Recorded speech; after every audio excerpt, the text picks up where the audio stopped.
اعوذ باللہ من الشیطان الرجیم، بسم اللہ الرحمن الرحیم۔ اسلامی ذبیحہ کے ارکان و شرائط، یعنی اسلامی ذبیحہ کس طرح کی جاتی ہے، اس کے شرائط کیا ہے۔ تو اسلامی ذبیحہ کے 3 شرائط ہیں۔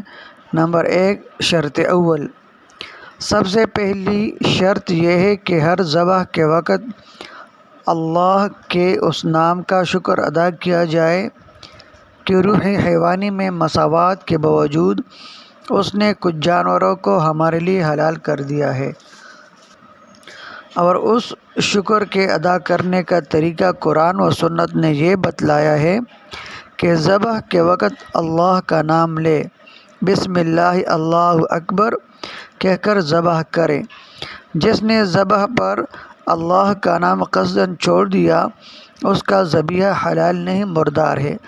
قرآن کریم میں کئی جگہ ارشادات موجود ہیں۔ بسم اللہ الرحمن الرحیم، وَلَا تَأْكُلُوا مِمَّا لَمْ يُذْكَرِ اسْمُ اللَّهِ عَلَيْهِ وَإِنَّهُ لَفِسْقٌ، اسی طرح فَاذْكُرُوا اسْمَ اللَّهِ عَلَيْهَا صَوَافَ، وَلِكُلِّ أُمَّةٍ جَعَلْنَا مَنْسَكًا لِيَذْكُرُوا اسْمَ اللَّهِ عَلَى مَا رَزَقَهُم مِّن بَهِيمَةِ الْأَنْعَامِ۔ یعنی مطلب یہ ہے کہ سب سے پہلی اور اہم شرط یہ ہے کہ ذبح کرنے کے وقت اللہ کا نام لیا جائے۔ دوسری شرط، جانور کے حلال ہونے کی دوسری شرط زکوٰۃ ہے، یعنی جانور کو شرعی طریقے سے ذبح کرنا۔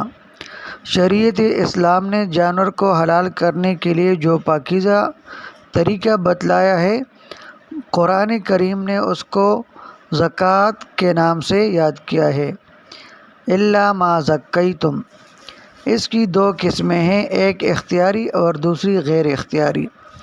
اختیاری صورت سے مراد ان جانوروں کا ذبیحہ ہے جو گھر میں پالے جاتے ہیں، جیسے بکری، گائے، بیل، بھینس وغیرہ، اور کسی جنگلی جانور جیسے ہرن وغیرہ کو گھر میں پال کر مانوس بنا لیا جائے تو بھی وہ اسی حکم میں داخل ہو جاتا ہے۔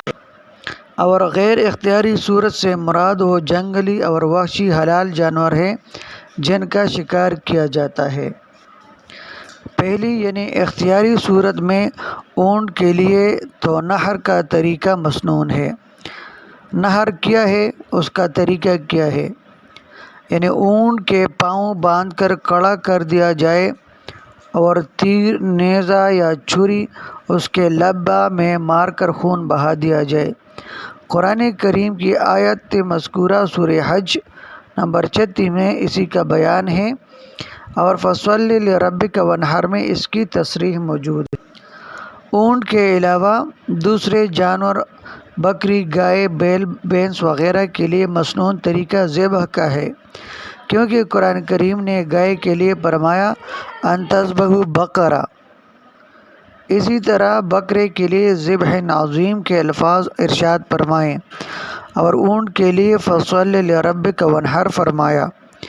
اسی قرآنی اشارے کے مطابق شریعت کا حکم یہ ہوا کہ اونٹ کو نحر اور گائے، بیل، بکرے وغیرہ کو ذبح کیا جائے۔ الزکوٰۃ بین الحلق واللبۃ، وقال ابن عباس الزکوٰۃ بین الحلق واللبۃ، شرعی طریقے پر حلقوم اور سانس کی نالی اور خون کی رگیں کاٹ دینا ہے۔ یعنی شرعی ذبح میں 4 رگیں ہوتی ہیں، ایک سانس کی نالی، دوسرا خوراک کی نالی اور 2 خون کی رگیں۔ یہ 4 رگیں ہیں، ان میں اگر 3 رگیں کاٹی جائے تو بھی ذبح صحیح ہے اور حلال ہے۔ تیسری شرط یہ ہے کہ ذبح کرنے والے کا مسلمان یا کتابی ہونا ضروری ہے، چونکہ آج کل کتابی سے مراد یہود و نصارہ ہے، جو کہ آج کل اپنے مذہب پر نہیں ہے، لہذا اہل کتاب کے ذبیحے سے بھی بچنا چاہیے۔ مذکورہ بالا تصریحات سے اسلامی ذبیحہ کے لیے 3 شرائط ثابت ہوئیں۔ نمبر 1، ذابح کا مسلمان یا کتابی ہونا، جس طرح بتایا گیا ہے کہ کتابی سے آج کل بچنا چاہیے۔ نمبر 2، بوقت ذبح اللہ کا نام لینا ضروری ہے۔ اگر قصداً نام بندہ بھول جائے تو یہ ذبیحہ حرام ہے، اس کا کھانا جائز نہیں۔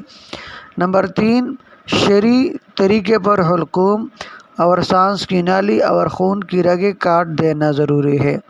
ان میں سے کوئی ایک بھی رہ جائے تو وہ اسلامی ذبیحہ نہیں ہے۔ یہ سب بیان اختیاری زکوٰۃ کا تھا۔ غیر اختیاری زکوٰۃ، شکار وغیرہ کے احکام الگ ہیں۔